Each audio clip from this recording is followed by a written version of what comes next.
Baik, terima kasih banyak Ustaz untuk masukan dan tausiahnya. Kita beralih ke informasi berikutnya.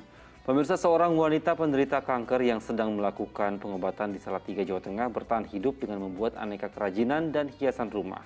Tidak mau hanya berpangku tangan, ia menyibukkan dirinya dengan kegiatan yang juga dapat melupakan rasa sakitnya.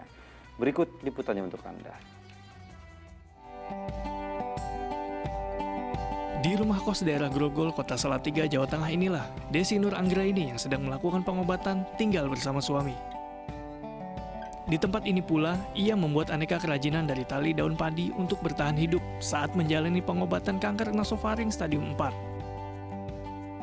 Kerajinan buatan Desi umumnya adalah aksesoris dan souvenir interior, seperti tempat tisu, vas bunga, tempat gelas, termasuk juga buket bunga yang dijual dengan harga mulai belasan ribu hingga ratusan ribu rupiah. Seiring bertambahnya pesanan, Desi yang juga mantan TKW melatih beberapa relawan untuk membantu membuat aneka kerajinan. Semua ini dilakukannya demi bisa menopang biaya pengobatan dirinya ketika di Semarang. Sebenarnya karena salah satu faktor adalah keadaan. Itu yang memotivasi saya untuk, karena saya sedang sakit, nggak bisa bekerja, jadi saya berpikir apa yang bisa saya lakukan untuk menghasilkan uang. Pada ada beberapa kebutuhan yang urgent yang harus dipenuhi setiap harinya gitu. Akhirnya terlintas aku mau bikin sesuatu yang bisa aku jual gitu, dan itu bisa bermanfaat untuk orang lain. Selain mengajarkan relawan, Desi juga menjadi sosok yang penuh semangat dalam berkarya meski dalam kondisi sakit. Ibu Desi yang saya kenal adalah orang yang mempunyai semangat juang yang tinggi. Saya sebenarnya juga termotivasi oleh beliau, karena dengan keadaannya seperti ini, beliau masih semangat untuk menjalani hidup yang saya patut akui jempol. Meski hasil kerajinan tangannya belum bisa menutupi semua kebutuhan hidup dan pengobatan, namun kesibukan barunya ini juga sebagai terapi baginya untuk selalu beraktivitas melupakan semua rasa sakit yang dideritanya. Yulianto melaporkan dari Kota Salatiga, Jawa Tengah. Masya Allah, sangat menginspirasi sekali. Di tengah keterbatasan dan rasa sakit yang diderita, ia masih mau berjuang untuk mencukupi kebutuhannya melalui usaha dari kedua tangannya sendiri.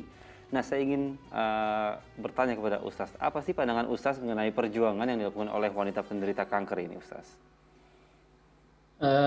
Makasih Mas Dini. Jadi memang ini secara tidak langsung Mbak Desi itu sudah menerapkan salah satu hadis Nabi Muhammad SAW, bahwa dalam suatu kesempatan beliau mengatakan kepada para sahabat, Allah itu menyukai seseorang yang makan dari hasil kerjanya sendiri.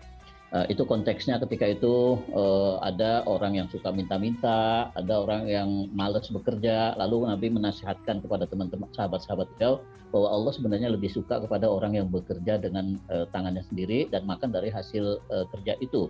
Nah, entah terlepas dari Mbak Desi ini sudah mengerti hadis itu atau belum, tapi yang jelas apa yang beliau lakukan ini sudah menunjukkan itu. Jadi saya kira saya juga ikut terinspirasi, terdorong gitu ya, betapa beliau itu sudah mengamalkan hadis walaupun mungkin beliau belum tahu.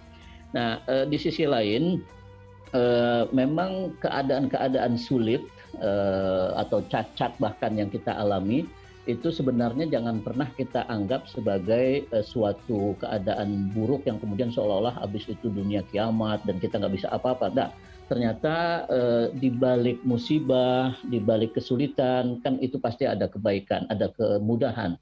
Itu sudah janji Allah di dalam Al-Quran, inna ma'al usri yusra, di balik kesulitan ada kemudahan. Dan ternyata betul dalam praktek yang sering kita temukan. Ada orang yang tangannya terlahir cacat, tangannya tidak sempurna, itu ternyata kemudian dengan menyadari kelebihan yang Allah titipkan di sisi lain selain di tangan, ternyata bisa melukis dengan kaki, atau kadang-kadang ternyata punya suara yang begitu indah sehingga dia bisa bernyanyi dan kemudian lagunya, suaranya itu kemudian dihargai orang, dipuji, bermanfaat untuk orang. Jadi itu sudah pasti, bukan lagi soal kemungkinan-kemungkinan, tapi pasti ketika ada kekurangan pada diri seseorang, itu pasti Allah menitipkan kelebihan pada orang itu yang mungkin belum kita ketahui. Ya, anggaplah tadi itu kekurangannya adalah penyakit yang memang Allah sedang uji. Tapi ternyata kan Allah juga menitipkan kelebihan dari otak, cara berpikir bahwa saya harus menghadapi hidup ini sesuai sesuai kenyataan. Dan saya juga harus berpikir dong bagaimana saya bisa menghidupi diri saya. Saya nggak mau berminta-minta dan seterusnya. Itu kan kelebihan juga yang Allah berikan di otak atau di cara berpikir kita. Tidak kemudian kita berpangku tangan. Maka sayang sekali apabila ada orang yang tangannya masih sempurna, badannya masih sehat, tapi kemudian duduk-duduk di perempatan jalan untuk minta-minta, mengandalkan makan minumnya dari pemberian orang. Itu saya kira cara berpikir yang sangat-sangat keliru, yang belum menggambarkan perintah dan anjuran dari Nabi Muhammad SAW. Begitu, Mas Denny. Baik, Alhamdulillah. Terima kasih banyak Ustaz Muhammad Arifin untuk waktu dan tausiah yang diberikan untuk seluruh pemirsa Ajwa TV. Semoga bisa menginspirasi kita semua dan bisa memberikan masukan untuk kita bisa menjalani kehidupan yang lebih baik lagi. Sehat selalu Ustaz. Amin. Saya Amin, pamit. insya Allah. Ya, makasih. Ya, Assalamualaikum warahmatullahi wabarakatuh. Waalaikumsalam warahmatullahi wabarakatuh. Baik pemirsa, jangan kemana-mana karena Muslim Update akan kembali hadir dengan informasi lainnya seperti bermain di kafe ala Squid Game. Tetaplah bersama kami di Muslim Update Ajwa TV.